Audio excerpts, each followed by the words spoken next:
на крајот убедлив пораз, може би не одигра се толку лошо како што покажува на крајниот резултат.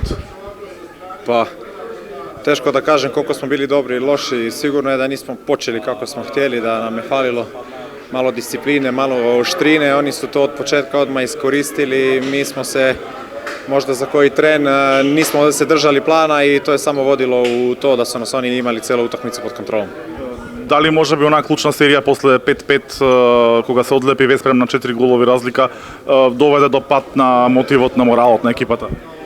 Pa iskreno da kažem ne, zato što smo mi znali da će Vesprem traži svojih 5-10 minuta da nas slomi, bili smo nekako na to spremni, znali smo da će se to dogoditi, ali nismo imali snage da se vratimo u igru. Залутре ве чека Нексе, незгоден ривал, ќе можете ли до трето место? Treba reći da je Nekse isto jako dobra ekipa koja je već godinama, mislim, pod istim trenerom igra dobar rukomet, ali to je sigurno ekipa s kojom mi trebamo bolje igrati, koja nam je po kvaliteti slična i da kažem jedva čekamo utakmicu za treće mjesto. Hvala.